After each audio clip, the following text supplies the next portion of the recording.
Dear students, हमारे YouTube channel विजय mathematics में आप लोग का बहुत बहुत स्वागत है। बच्चों, आज मैं आप लोग के लिए क्लास 10 के विद्यार्थियों के लिए जो 2022 में एग्ज़ाम देने वाले हैं उनके लिए काफ़ी इम्पोर्टेंट मैं ऑब्जेक्टिव चैप्टर बाय चैप्टर लाया हूं। इसे आप देख लेते हैं तो आप मुझे उम्मीद है कि आप 100 में आप 50 क्वेश्चन ज़रूर आप बना दीजिएगा। तो चलिए मैं शुरुआत करता हूँ।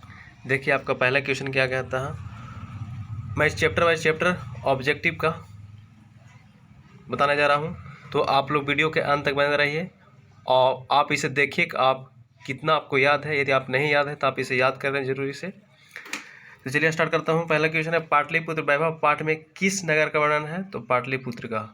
पाटलिपुत्र किस राज्य की राजधानी है? बिहार की। पाटलिपुत्र किस नदी किनारे स्थित है? गंगा नदी। पाटलिपुत्र का बुद्ध काल के समय क्या नाम था? पाटलीग्राम था। गांधी सेतु पुल कहाँ स्थित है? तो पाटलिपुत्र में। नगर की पालिका देवी कौन है? तो पटन देवी। पाटलिपुत्र में किस महापुरुष का जन्म स्थल है? गुरु गोविंद सिंह जी का, जो सिखों का 10वें गुरु हैं।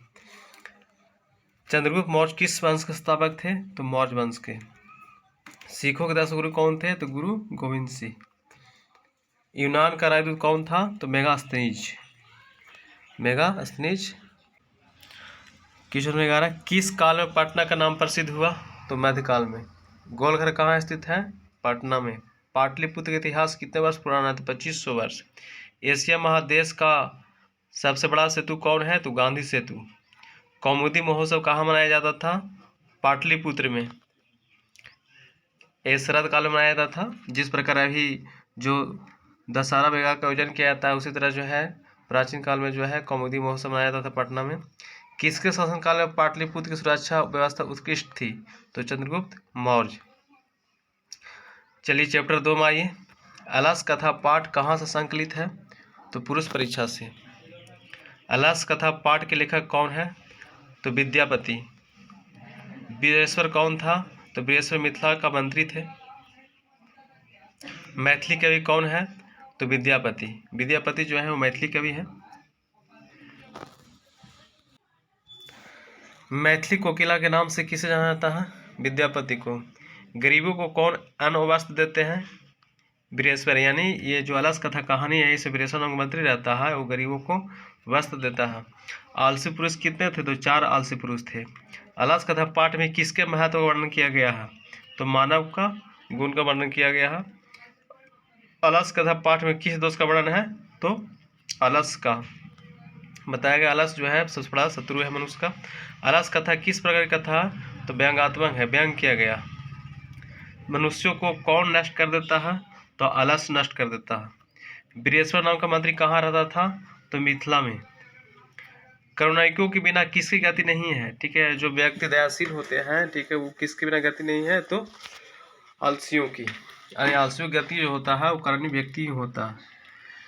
आलसशाला में आग क्यों लगाई गई? तो आलसियों की परीक्षा के लिए। क्योंकि आलसशाला में ऐसा हुआ था कि बहुत से धूर्त लोग आकर के उसमें भोजन ग्रहण करने लगे थे, जिससे आलसशाला की जो खर्च जो था बढ़ गया था। इसके कारण आलसशाला में आग लगाया गया और उसमें सही आलसियों की पहचान कराया गया। बाकी धूर्त लोग भाग गए थे। आलसशाला में लगी आग को देखकर कौन भाग गए? तो सभी धूर्त लोग भाग गए।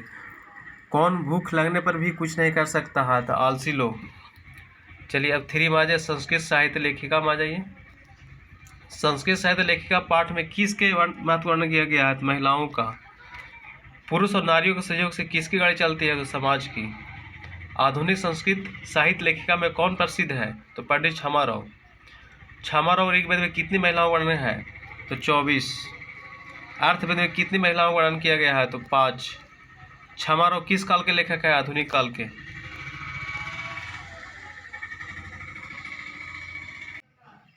मीरा लहरी की लेखिका कौन है? पंडित छमाराव। किस युग में मंत्रों की दार्शनिका केवल ऋषि बल्कि ऋषिकार हैं? तो वैदिक युग में। लौकिक संस्कृत साहित्य में 40 कवियों में प्रथम कल्पक कौन थी? तो विजयिका थी। याज्ञवल्क्य ने अपने पत्नी को किस चीज की शिक्षा दी? तो आत्म तत्व की। अब आइए पार्ट 4 में भारतीय संस्कार।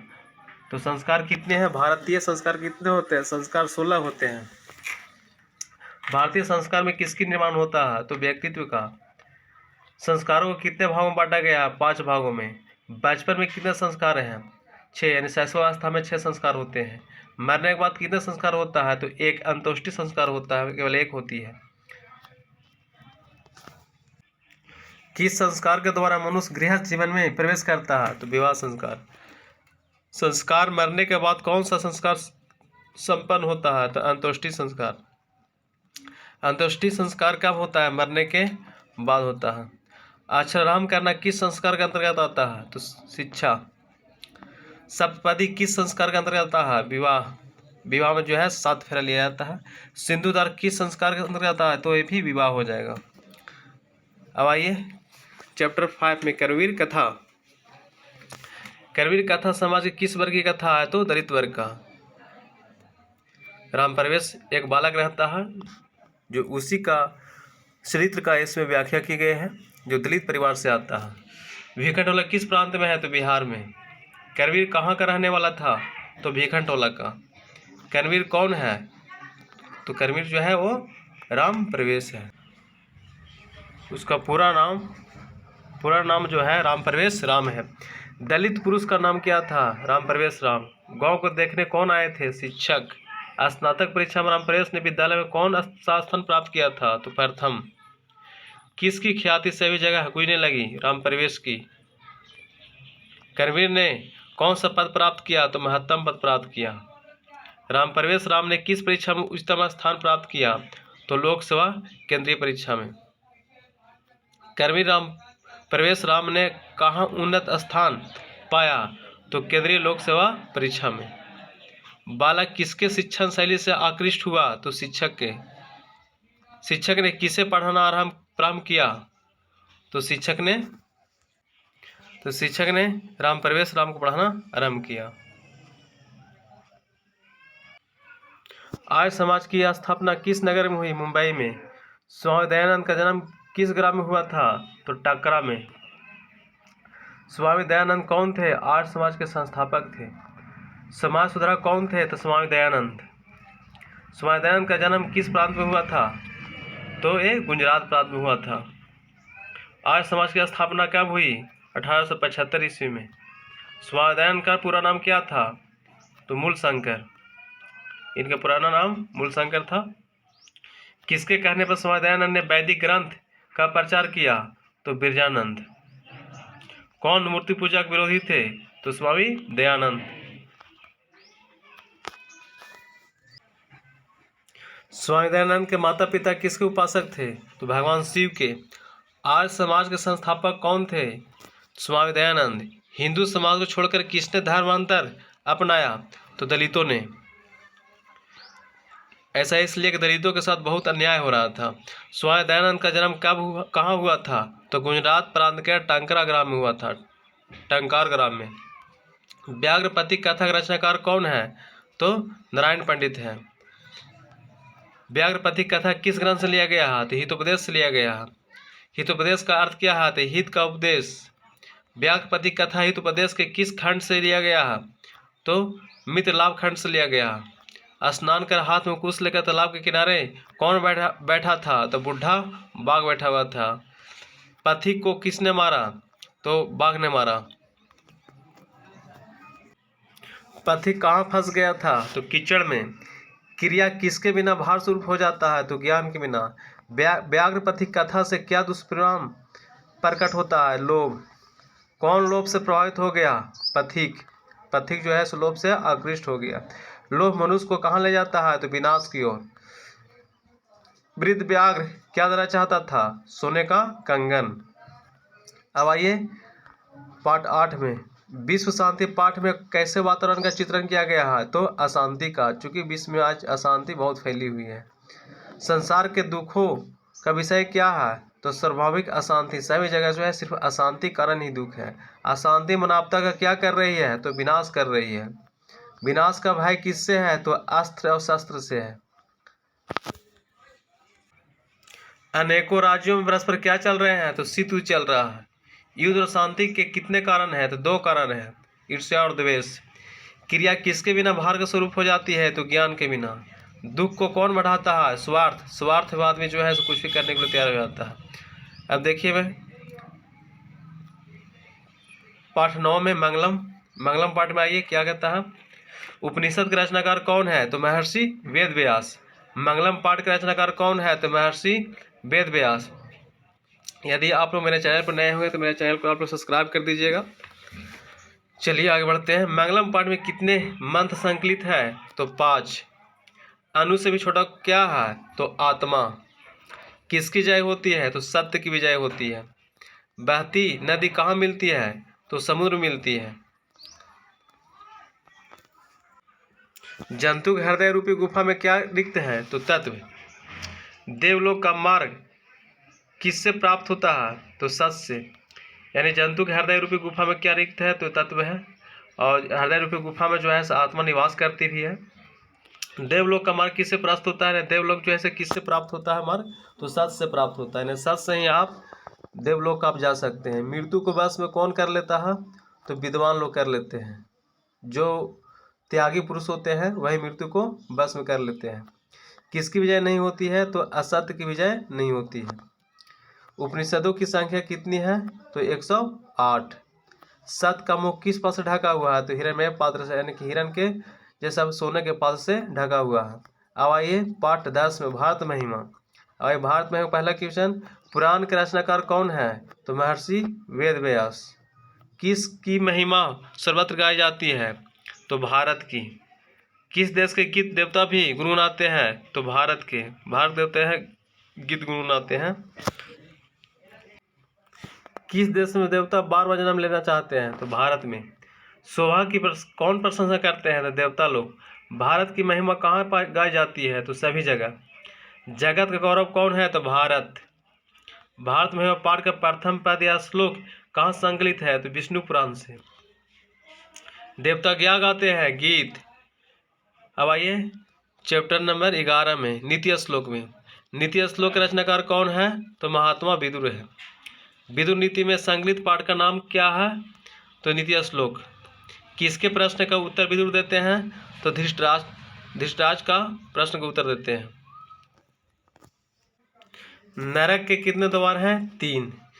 क्षमा किसकी हत्या करता है? तो क्रोध की। कौन सा श्रेष्ठ धन है? धर्म। किससे सुख की प्राप्ति होती है? तो अहिंसा सुख की प्राप्ति होती है। कौन सा साधन है जिससे संतुष्टि मिलती है? तो विद्या से। विद्या ऐसा साधन जिससे लोग संतुष्टि मिलती है। किसके विद्या की रक्षा होती है? तो अभ्यास से। धर्म की रक्षा किससे होती है? तो आचरण से। आचरण जैसा रहेगा उसी प्रकार आपको धर्म की रक्षा होगा। घर की लक्ष्मी क्या होती है? तो स्त्री। सॉरी, इसमें धर्म की रक्षा जो होगा, इसमें धर्म की रक्षा होती जो है वो आचरण से नहीं, धर्म की रक्षा सत्य से होती है। और कुल की रक्षा जो होता है वो आचरण से होता है। कुल खानदान की रक्षा जो होती है वो आचरण से होती है। और धर्म की रक्षा होता है सत्य से। घर की लक्ष्मी होती है स्त्री। उद्योग प्रगति की इच्छा रखने वाले मनुष्यों को कितने दोषों को त्याग कर देना चाहिए? तो 6 दोष को त्याग करना चाहिए, तब व्यक्ति वो सफल हो सकता है। काम, क्रोध और लोभ किसके नरक है? किसके द्वार है? तो नरक के द्वार है। अब आइए पाठ 12 में मंदाकिनी वर्णम में। मंदाकिनी वर्णम पाठ के रचनाकार कौन है? तो महर्षि वाल्मीकि हैं। रामायण पाठ के रचनाकार कौन है? तो महर्षि वाल्मीकि। महर्षि वाल्मीकि अयोध्या कांड किस ग्रंथ का भाग है? रामायण का। मंदाकिनी नदी किस पर्वत के निकट प्रवाहित होती है? तो चित्रकूट नदी की चित्रकूट पर्वत के निकट जो है मंदाकिनी नदी प्रवाहित होती है। मंदाकिनी का वर्णन रामायण के किस कांड में है? किस कांड में है? तो अयोध्या कांड में है। यानी जब राम भगवान वनवास गए थे तो उस समय जो चित्रकूट में जो अपना बनाए थे गुफा, वहाँ पे, तो वहीं पे मंदाकिनी नदी उसी के बगल में है। मंदाकिनी वर्णन पाठ में किस नदी का वर्णन है? तो मंदाकिनी नदी का ही वर्णन किया गया। मंदाकिनी नदी में कौन स्नान करते हैं? तो ऋषि लोग स्नान करते हैं। नाचने के समान कौन दिखता है? तो पर्वत। अगला पाठ करना से दानवीरता, पाठ 13 में। दानवीर पाठ कहाँ से लिया गया है? दानवीरता पाठ कहाँ से लिया गया है? तो कर्णभार से लिया गया है। यानी कर्ण में महाभारत में जो कर्ण जो था उसी के पाठ से लिया गया है। अगला सूर्यपुत्र कौन है? कर्ण। अगर कुंती पुत्री पूछेगा कौन है तो कर्ण होगा।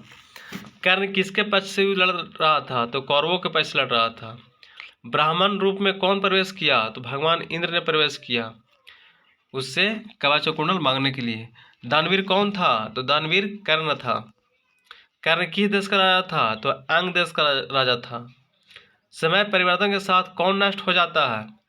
तो सब कुछ। समय परिवर्तन के अनुसार सब कुछ नष्ट हो जाता है ऑप्शन के अनुसार, लेकिन दिया गया दान जो होता है कभी नष्ट नहीं होता है। कर्ण कवच और कुंडल किसको दिया? इंद्र को। इंद्र को दिया था। कवच और कुंडल किसके पास था? तो कर्ण के पास था। कवच और कुंडल की क्या विशेषता थी? तो उससे भेदा नहीं जा सकता था। जब तक उसके पास कवच और कुंडल था तब तक कर्ण को कोई मार नहीं सकता था, उसे मृत्यु नहीं हो सकता था। दानवीरता पाठ के लेखक कौन है? तो भास है। अगला पाठ शस्त्रकारा। भारतवर्ष में किसकी महत्व सबसे अधिक है? तो शास्त्र की। वर्ग में कौन प्रवेश करता है? शिक्षक। छात्र किसका अभिवादन करते हैं? शिक्षक का। किसका व्याकरण प्रसिद्ध है? तो पाणिनि का व्याकरण प्रसिद्ध है। ज्ञान का शासक कौन है? तो शास्त्र। शास्त्री जो है मनुष्य को कर्तव्य और अकर्तव्य का बोध कराता है। सांख्य दर्शन के संस्थापक कौन है? तो महर्षि गौतम। योग दर्शन के संस्थापक कौन है? तो महर्षि पतंजलि। न्याय दर्शन के संस्थापक कौन है? तो महर्षि अश्वपाद। चरक संहिता क्या है? तो आयुर्वेद शास्त्र।